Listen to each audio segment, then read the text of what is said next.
દરેક નીતિની સામે કાયદાની રીતે ઊભો રહેતો SSK ન્યૂઝ ચેનલ। સ્વામિનારાયણ મંદિરના પ્રોજેક્ટના નામે સુરતના તબીબ સાથે 1.34 કરોડની ઠગાઈ આચરનારાઓ વિરુદ્ધ વરાછા પોલીસ મથકે ફરિયાદ નોંધાઈ છે। વરાછા પોલીસ મથકમાં પુણાગામ ખાતે રહેતા અને પર્વત પાટિયા પાસે ક્લિનિક ચલાવતા ડોક્ટર બાળકૃષ્ણ હડિયાએ નોંધાવેલી ફરિયાદમાં જણાવ્યું હતું કે આણંદના રીંઝા ગામે સ્વામિનારાયણ મંદિરના મોટા પ્રોજેક્ટ માટે જમીન ખરીદીમાં મધ્યસ્થીના બહાને સુરતના તબીબ પાસેથી 1.34 કરોડની છેતરપિંડી કરી હતી। આ મામલે ડોક્ટર બાલકૃષ્ણ હડિયાએ જૂનાગઢ સ્વામિનારાયણ મંદિરના JK સ્વામી, ચાંદ લોઢિયાના સુરેશ શાર્દુલ ભરવાડ, જયકૃષ્ણ દાસ, ગુરુ શ્રીનિવાસ દાસ, સ્નેહલ, વિવેક, દર્શન શાહ તથા સરથાણાના અતુલ ત્રિકમ સાંગાણી સામે ઠગાઈની ફરિયાદ નોંધાવતા વધુ તપાસ પોલીસે હાથ ધરી છે।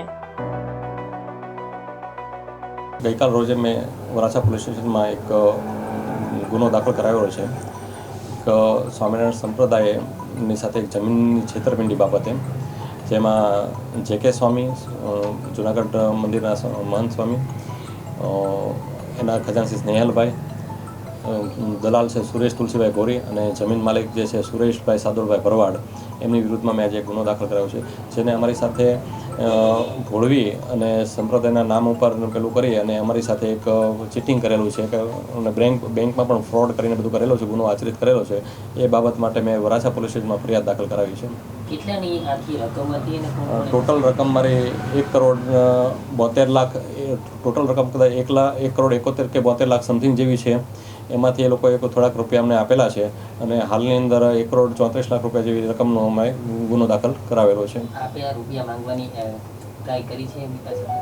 રૂપિયા માંગવાની કેટલી વખત ટ્રાય કરેલી છે, પણ આ બધા બહુ મોટા માણસો આપણે જવાબ પણ નહીં આપે, ફોનમાં પણ પેલું એટલા બધા રિસ્પોન્સ નહીં આપે, એ રીતના વાત કરીને પેલું કરે છે।